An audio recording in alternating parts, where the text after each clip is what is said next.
Madam Speaker, when it comes to college basketball, there's simply no place like my old Kentucky home. I rise with the distinct honor of congratulating my hometown, University of Kentucky Wildcats men's basketball team, on moving on to the 16 in the 2014 men's Division I basketball tournament. This season has had its ups and downs, but this group of young men, the youngest average age of any team in the tournament, is coalescing at just the right time. This momentum is a testament to the players' willingness to put team ahead of self, a lesson we here in Congress could stand to learn from. And the ability of Coach John Calipari and his staff to mold raw talent into a cohesive, disciplined attack on both the defensive and offensive ends of the court in just a few short months. Hard-fought victories by these Wildcats over Kansas State and an unbeaten Wichita State team, a very likable team, have set up what might well be the main event of the entire tournament, not just for residents of the Commonwealth of Kentucky, but for college basketball fans all around this country. A rematch between the University of Kentucky and the University of Louisville, the two previous national champions.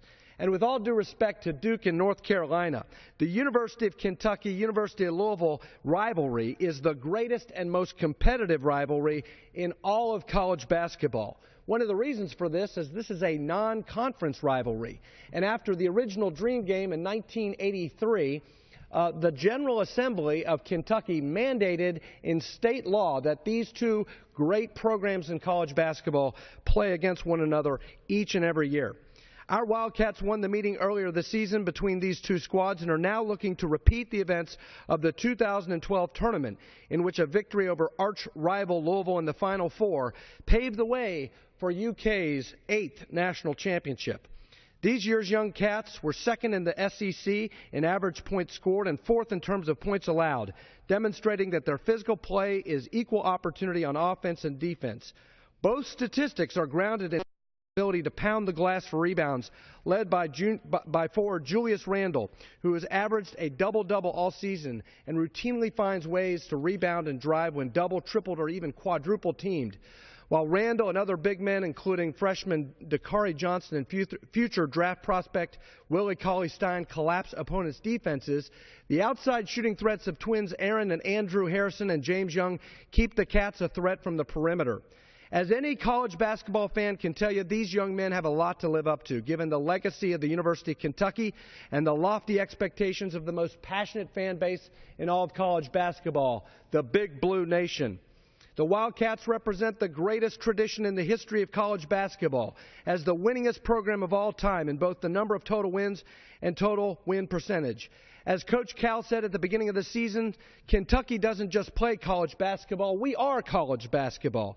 And even former coach and current Louisville coach Rick Pitino said that UK is the Roman Empire of college basketball. So this new batch of Cats, young as they are, has already lived up to this imposing pedigree. While Friday's game against Louisville will be a significant challenge, I know it will be on U of K to the final, to the Elite Eight and the Final Four. And I know for many in the Bluegrass, a win over the Cardinals will be enough to call this season a success. In fact, I'm so confident this game will go in favor of the Wildcats. I've made a friendly wager of locally distilled Kentucky bourbon with my good friend, the member from Louisville, John Yarmouth. And while he thinks I'll be eating crow, I'm pretty sure that the Wildcats will be eating some Cardinal come Friday night. And with that, Madam Speaker, I yield back the balance of my time.